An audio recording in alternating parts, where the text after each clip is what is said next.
స్తోత్రం. ప్రభునామానికి మహిమ కలుగును గాక. ప్రభునందు ప్రియమైన సహోదరి సహోదరులారా, యేసు నిన్ను ప్రేమిస్తున్నాడు అని ఆత్మీయ కార్యక్రమాన్ని వీక్షించడానికి మిమ్మల్ని అందరినీ ప్రేమతో ఆహ్వానిస్తున్నాం. స్వాగతం, సుస్వాగతం. దేవుని యొక్క పరిశుద్ధాత్మని యొక్క తాకిడి, యేసయ్య ప్రేమ స్పర్శ మనం అనుభవించడానికి యేసు నిన్ను ప్రేమిస్తున్నాడు అనే కార్యక్రమం ఎంతో దీవెనకరంగా మనకు ఉపయోగపడుతుంది అనేటువంటి విషయాన్ని నేను మీకు తెలియజేస్తున్నాను. దేవుడు మంచివాడు, ఆయన దయగలిగిన వాడు, కృపాసత్య సంపూర్ణుడు, సమస్తమును చేయగలిగినటువంటి వాడుగా ఉన్నాడు. కాబట్టి మన అనుదిన జీవితాలలో ఆయన చేసే అద్భుత కార్యాలు అన్నిన్ని కాదు, ఆయన మన కొరకు ఎన్ని గొప్ప కార్యములు చేస్తున్న వాటిని మనం తలంచుకొని యెహోవాయందు భయభక్తులు కలిగి నిష్కపటులై ఆయనను సేవించుట ఆవశ్యకము అనే వాక్యం తెలియచేస్తూ ఉంది. అనుదినము ఆయన మన భారము భరిస్తూ ఉన్నాడు. ప్రతి ఉదయాన కృప కలుగునట్లు ఆజ్ఞాపిస్తున్నాడు. అనుదినము ఆయనకు మన పట్ల నూతనంగా వాత్సల్యత కలుగుతూ ఉంది కనుక ఆయనకు హృదయపూర్వకముగా బాధ అయిన విచారమైన కలగనీయకుండా కరుణా వాత్సల్యతలు కలిగిన దేవుడిగా మనలను బలపరుస్తూ ఉన్నాడు. మంచిది. మనం ఈ లోకంలో దేవుని కొరకు సాక్షార్థంగా జీవించవలసిన వారమైన పరిస్థితులు చూస్తున్నాం కదా. సుప్రీంకోర్టు తీర్పు ఇచ్చిందంట, క్రైస్తవులుగా ఉంటే ఎస్సీ హోదాను రద్దు చేస్తామని. నిజమే. దాని ద్వారా నిజమైనటువంటి క్రైస్తవులు ఎందరో, అది కూడా గణాంకాల్లోనికి వస్తుంది.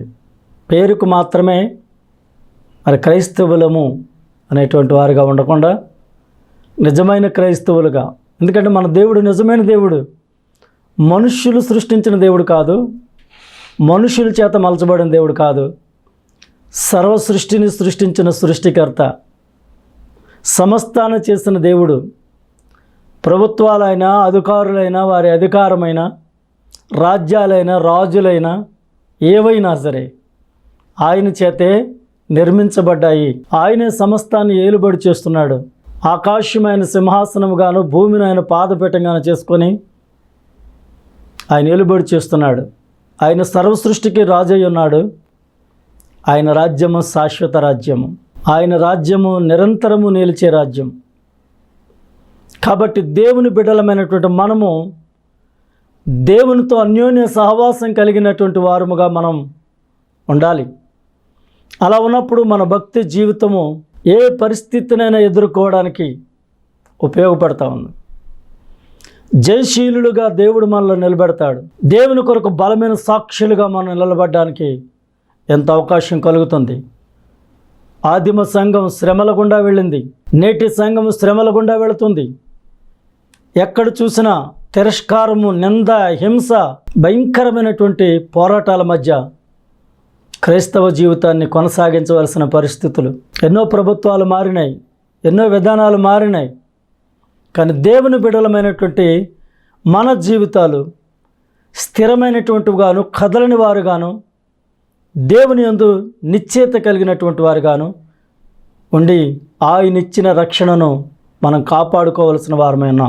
మారిపోయే లోకంలో మనుష్యులు మారిన, కాలాలు మారిన, పరిస్థితులు ప్రభావము మారిన, ప్రభుత్వ విధానాలు మారిన, చట్టాలు వాటి విధానాలు మారిన, ఈ హృదయం నిబ్బరంగా ఉండాలి.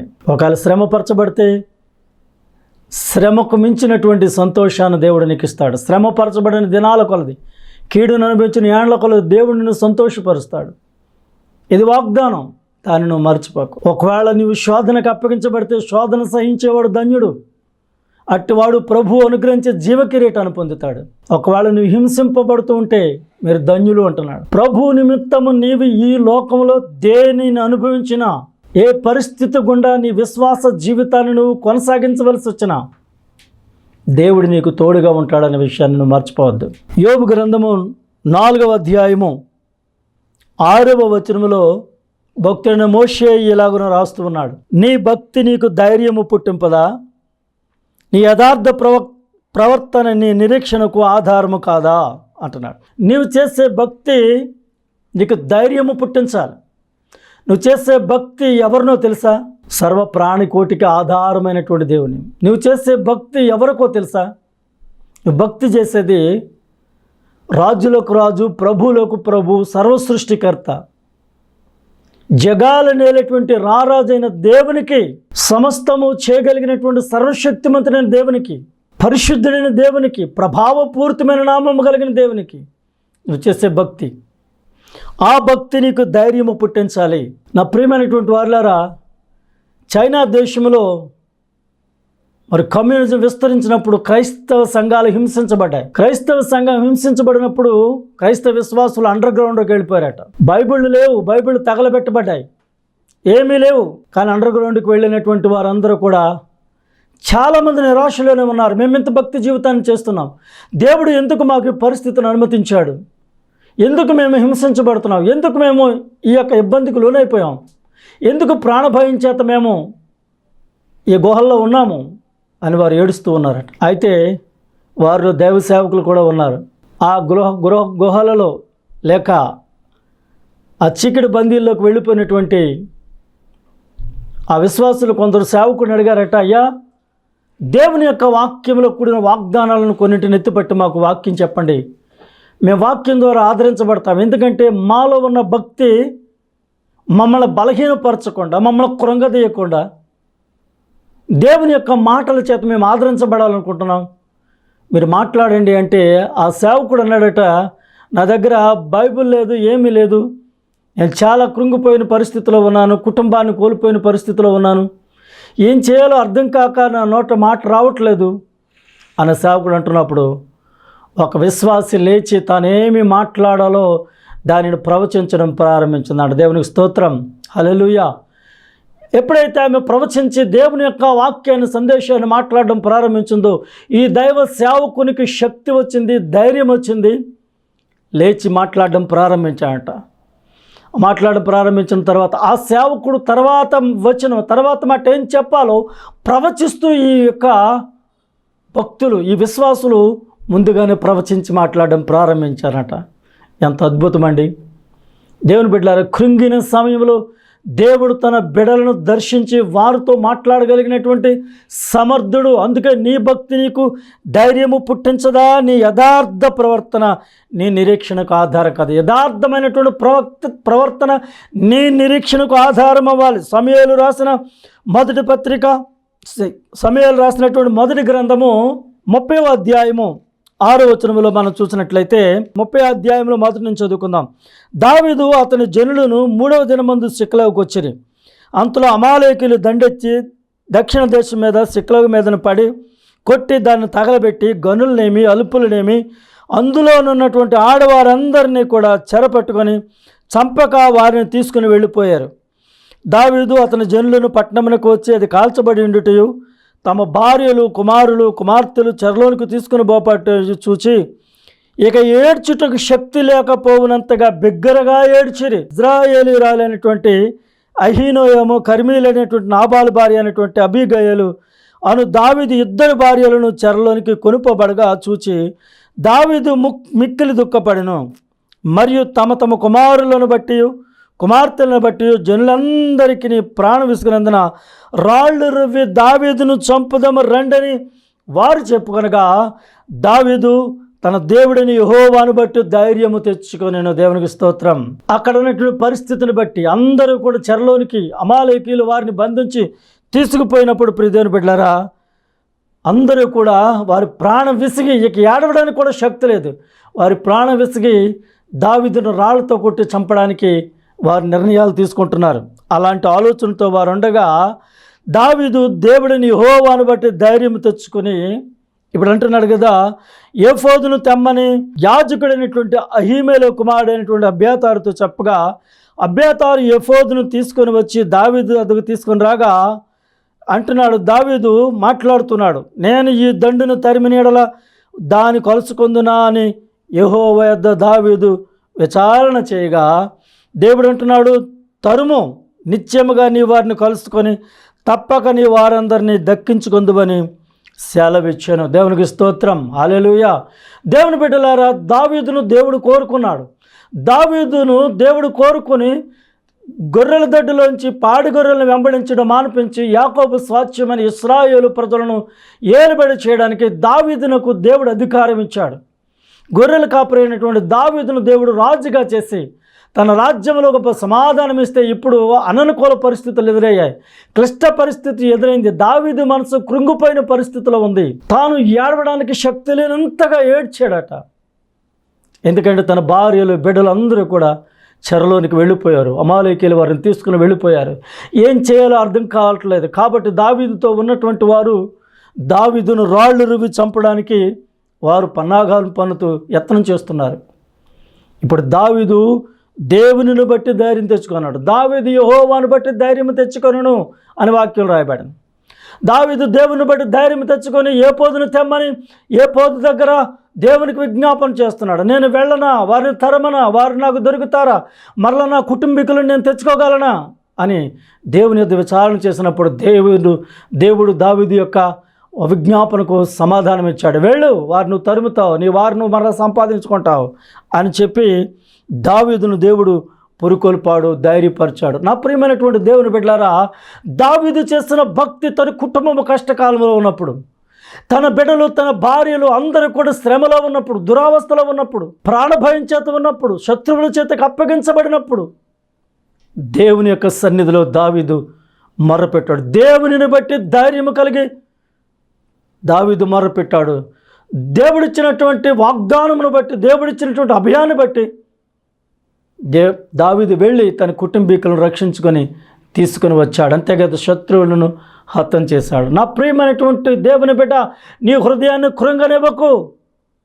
నీ భక్తి నీకు ఆధారం అవ్వాలి. నీ భక్తి నీకు ధైర్యము పుట్టించాలి. ప్రియ దేవుని బిడ్డలారా, సామెతల గ్రంథము 14వ అధ్యాయము 26వ వచనములో జ్ఞాని అయినటువంటి సొలొమోను ఏమంటున్నాడు తెలుసా? యెహోవా యందు భయభక్తులు కలిగి ఉండుట బహుధైర్యము పుట్టించును. ఈ మాటలు వింటున్న ప్రియమైన దేవుని బిడ్డ, నీవు దేవుని యందు భయభక్తులు కలిగి ఉంటే నీకు బహుధైర్యము కలుగుతుంది. ఏ పరిస్థితి అయినా నీవు సునాయాసంగా ఎదుర్కొంటావు. ఏ కష్టమైనా నీవు కృంగిపోకుండా నీవు నిలబడతావు. ఎందుకంటే దేవుడు నీ పక్షాన విజయం ఇస్తాడు. అందుగురించి అనే ప్రియమైన బిడ్డలారా, ఎట్టి పరిస్థితుల్లోని విశ్వాసులమైన మన హృదయాన్ని కృంగనివ్వకూడదు.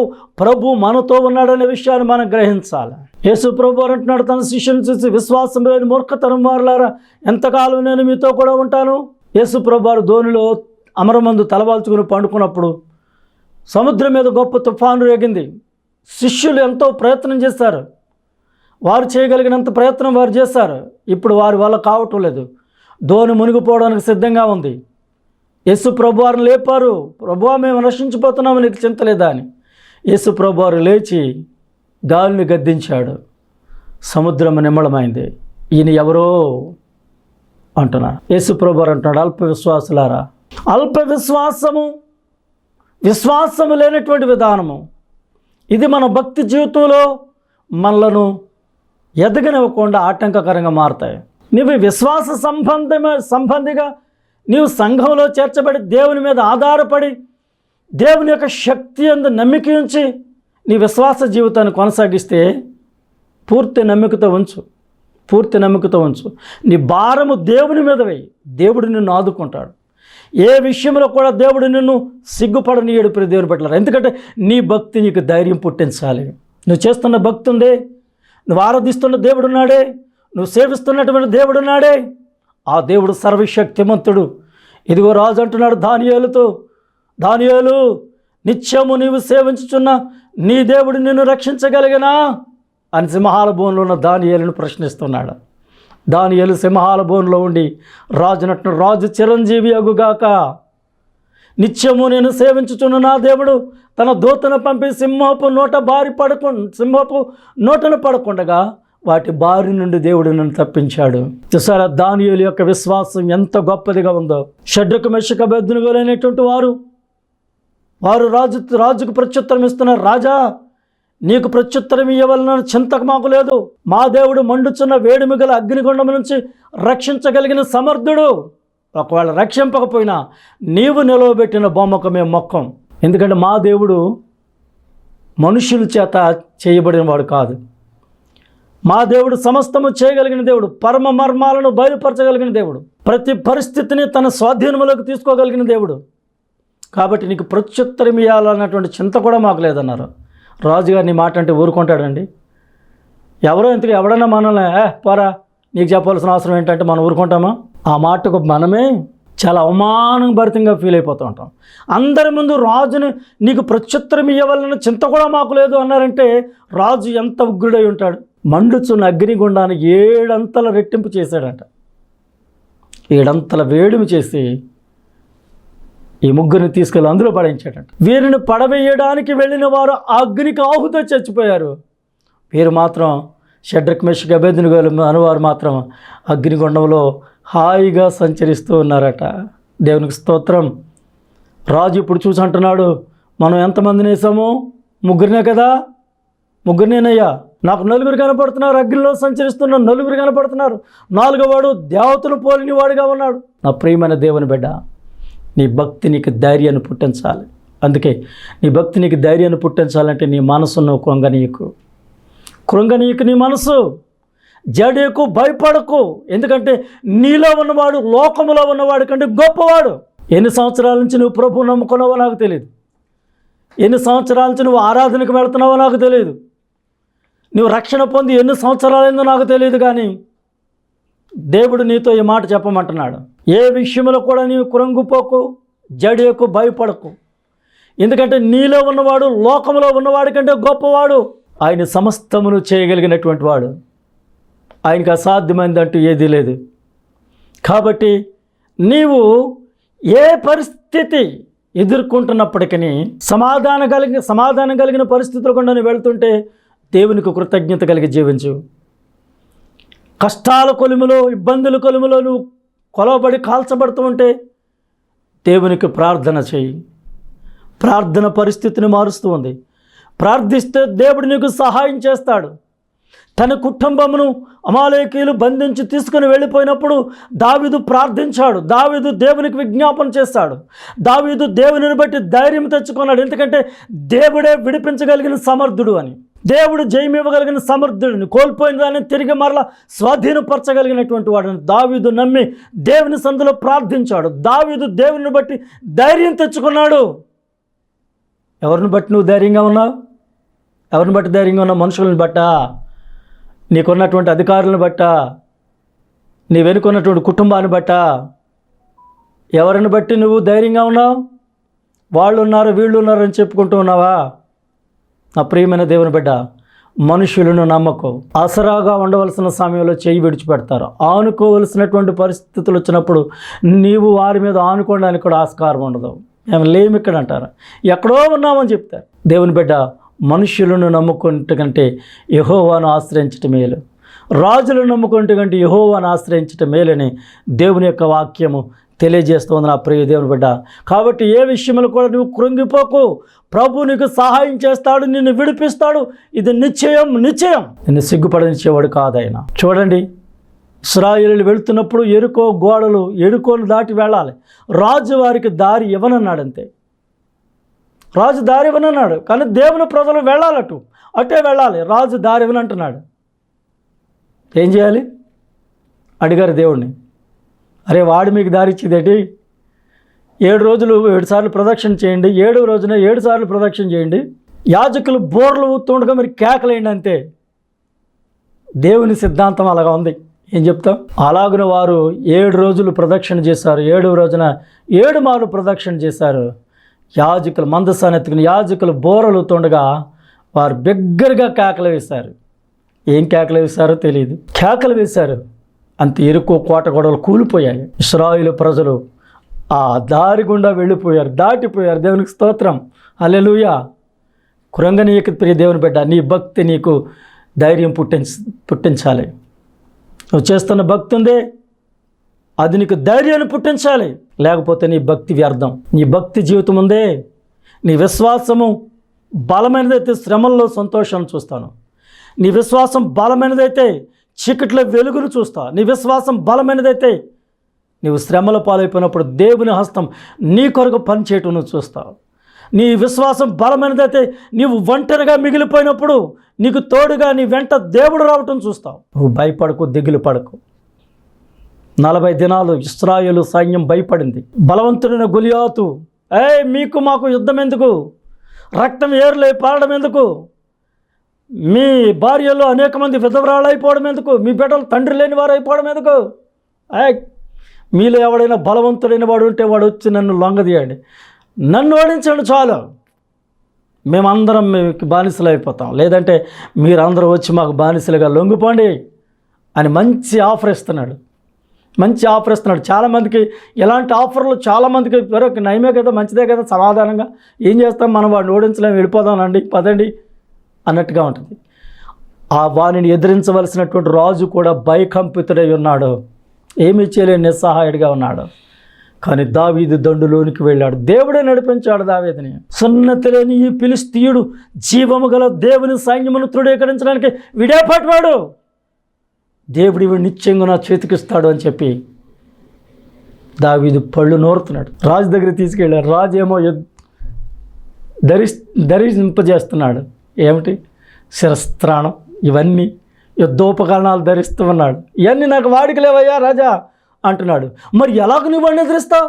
నువ్వు బాలుడువు, వాడు బాల్యం నుండి యుద్ధాభ్యాసం నేర్చినటువంటి వాడు, వాడిని నువ్వు ఎలాగ ఎదిరిస్తావు?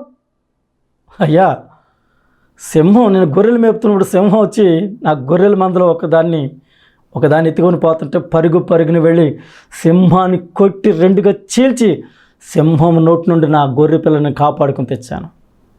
అలాగే ఎలుగుబంటి వచ్చింది, దాని నుండి కూడా నా గొర్రె పిల్లని కాపాడుకొని నేను తీసుకుని వచ్చాను. సింహపు బలము నుండి, ఎలుగుబంటి బలము నుంచి నన్ను రక్షించిన నా దేవుడు సున్నతి లేని ఫిలిష్తీయుడి చేతి నుంచి రక్షించడా అని చెప్పి దేవునిని ముందు పెట్టి మాట్లాడుతున్నాడు. సౌలు అన్నాడు, నాయనా నువ్వు వెళ్ళు అన్నాడు. అక్కడికి లోయలోకి వెళ్ళి 5 రాళ్ళు తీసుకున్నాడు. ఒడిశల చేతి కర్ర పట్టుకుని వస్తుంటే గొలియాతు అవమానంగా ఫీల్ అయిపోతున్నాడు. నేను కుక్కను అనుకుంటున్నావురా, కర్ర పెట్టుకుని వస్తున్నా, రా నిన్నేం చేస్తాను, ఆ దేవతలకు ఆహారం వేసేస్తాను రా నిన్ను అంటున్నాడు. దావీదు అంటున్నాడు, నిన్ను ఆకాశ పక్షులకి ఈరోజు నేను ఆహారం చేస్తాను, నిన్ను నా దేవుడు నా చేతికి అప్పగిస్తున్నాడు అని చెప్పి ఒడిశలలో రాయి పెట్టి తిప్పి కొట్టేటప్పటికి ఆ గొలియాతు యొక్క నుదుటిలోనికి అది వెళ్ళిపోయింది, కింద పడిపోయాడు. దావీదు పరుగున వెళ్ళి గొలియాతు వరలో ఉన్న కత్తిని తీసి జుట్టు పట్టుకుని తన పీక తెగ్గొట్టి గొలియాతు తలను తీసుకుని వస్తున్నాడు. గొలియాతు తల ఎప్పుడైతే ఛేదించబడిందో ఫిలిష్తీయులు పారిపోయారు, ఇశ్రాయేల్ వారిని తరిమి చంపారు. ప్రియమైన బిడ్డలారా, ఇక అక్కడున్న లేడీస్ అందరూ తంబురులతో సితారాలతో నాట్యం చేయడం ప్రారంభించి ఇప్పుడు దావీదును పొగుడుతున్నారు. దావీదు 10,000 కొలది, సౌలు 1,000 కొలది హతము చేసిన వారు డ్యాన్సులు వేస్తున్నారు, సంబరం చేసుకుంటున్నారు. ప్రియమైన బిడ్డలారా, అవును, ఒక సమస్య నుండి మనం విడిపించబడినప్పుడు సంబరమే చేసుకుంటాం.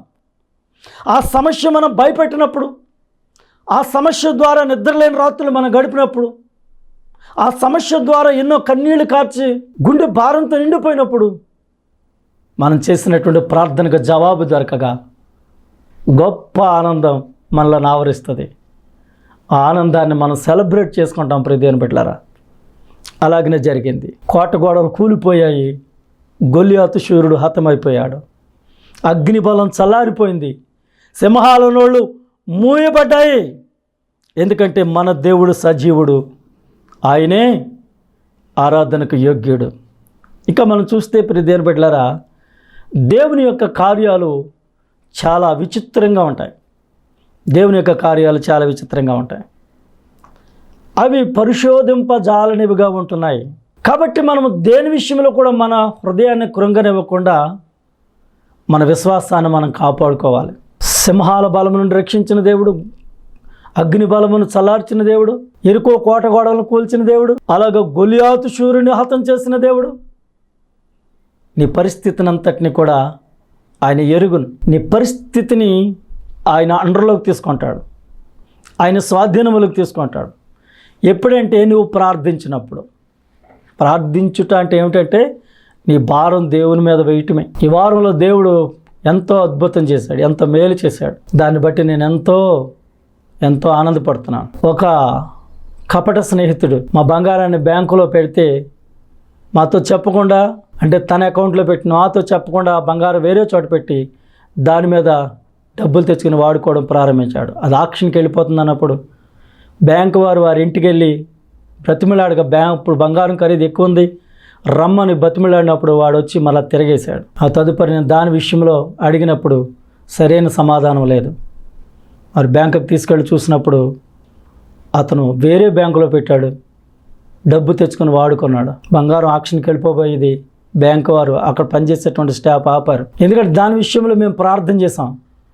మేము ప్రార్థన చేసిన తర్వాత దేవుడు దానికి కావలసిన అవతల వ్యక్తి యొక్క ప్రమేయం లేకుండా దానికి కావలసినటువంటి ధనాన్ని సమకూర్చి ఆ తాకట్లో ఉన్న బంగారం మరలా మేము స్వాధీనం చేసుకోవడానికి దేవుడు ఎంతో సహాయం చేశాడు. దేవునికి స్తోత్రం. ప్రార్థించామంతే దేవుడు కార్యం చేశాడు. నీకు ఏ సమస్య ఉన్నా, నీ ఇబ్బంది ఏదైనా నువ్వు ప్రార్థన చేయి. నీ భక్తి నీకు ధైర్యం పుట్టించాలి. మా ధైర్యం ఏంటంటే మా దేవుడే మా ధైర్యం, ఆయనే మాకు దిక్కు. యెహోషాపాతు ప్రార్థించాడు, దేవా నువ్వే మాకు దిక్కు, ఏం చెయ్యి మాకు తోచదు, ఈ శత్రువును ఎదిరించడానికి మాకు శక్తి లేదు, మాకు బలము చాలదని తన దేవునికి విన్నపం చేసుకున్నాడు.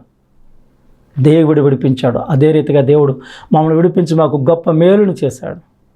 ఆ ప్రియమైన దేవుని బిడ్డ దావీదు తన కుటుంబం కష్టంలో ఉన్నప్పుడు తన భక్తిని బట్టి దేవుని సందులో ప్రార్థించాడు, విడిపించబడ్డాడు. మరి నీ భక్తి నీకు ధైర్యం పుట్టిస్తుందా? నీ సమస్య నుండి విడిపించబడ్డానికి నీ భక్తి నీకు ఉపయోగపడుతుందా? నీ ఉన్నటువంటి బంధకాల నుంచి విడిపించబడ్డానికి నీ భక్తి నీకు ఆధారంగా ఉందా?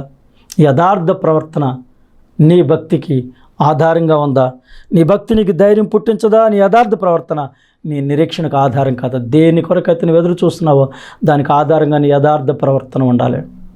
నీ భక్తి నీకు ధైర్యము పుట్టించి నిన్ను బలపరుస్తుంది. 23వ కీర్తనలో దావీదు అంటున్నాడు, గాఢాంధకారపు లోయలో నేను సంచరించినను ఏ అపాయమునకు భయపడను, నీవు నాకు తోడయ్యుందువు, నీ దుడ్డుకర్ర నీ దండం నన్ను ఆదరిస్తుంది అంటున్నాడు. ఆదరించే దేవుని యొక్క కృప మనకు తోడుగా ఉంది. దేవుడు మనకు తోడుగా ఉన్నాడు, మనల్ని బలపరిచి ఆదరిస్తూ ఉన్నాడు. ప్రార్థన చేసుకుందాం.